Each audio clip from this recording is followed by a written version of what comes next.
What's up guys and welcome. You are watching Fazi Fitness. Let's start this video with Terrence Ruffin's physique update a few days out of his next show, which is gonna be the Legion Sports.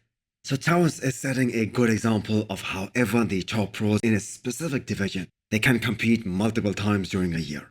We all know these big names bring more attention to a show, but I'm not gonna lie, some of the competitors here at the Legion Sports for sure will be cursing Terrence Ruffin, as he is gonna be a hurdle in their Olympia qualification.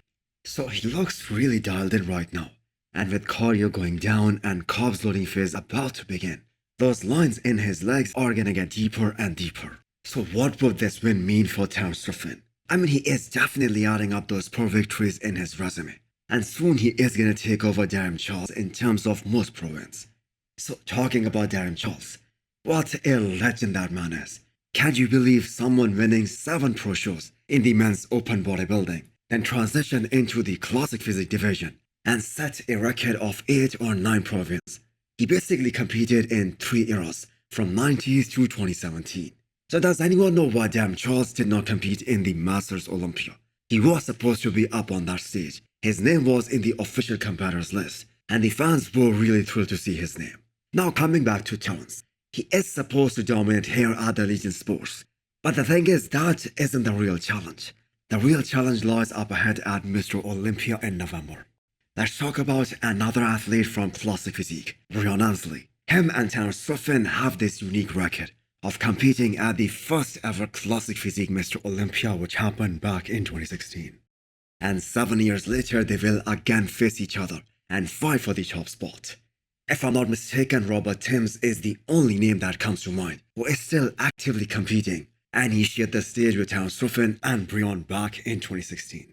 So the crazy details that Breon has are coming back to his physique, and they're coming back fast. Breon has never been off, and this is most probably gonna be his best physique to ever step on classic physique stage. I'm not implying that he is gonna win, but this might be the best version of him.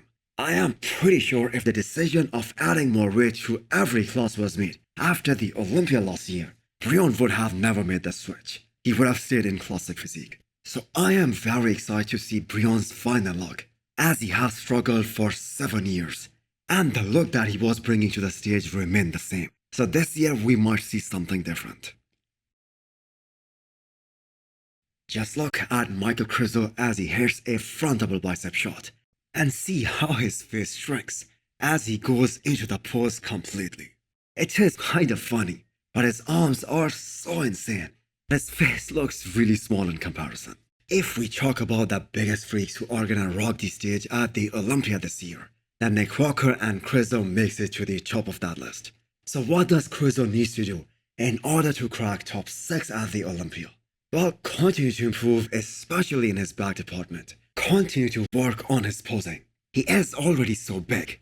He's one of the biggest guys out there. He is so muscular from the front. Plus, he has such huge stage presence that he is never gonna get overlooked. So if we talk about this year's Mr. Olympia, the guys who are potentially top 6 or who are potentially ahead of him, they are just too good for Krizo right now. It is gonna be hard for him to beat them this year. So let's see what kind of a look he brings to the stage at the Olympia in November. Lastly, we have Andrea Presti's update 4 weeks out of this year's Mr. Olympia. We have seen Andrea battle with Brett Wilkin at the Big Man Weekend last year. And although that show was really close, but Brett Wilkin was able to beat Andrea Presti. And this year at Emperor Classic Spain, Presti put up a great fight against Michal Krizo.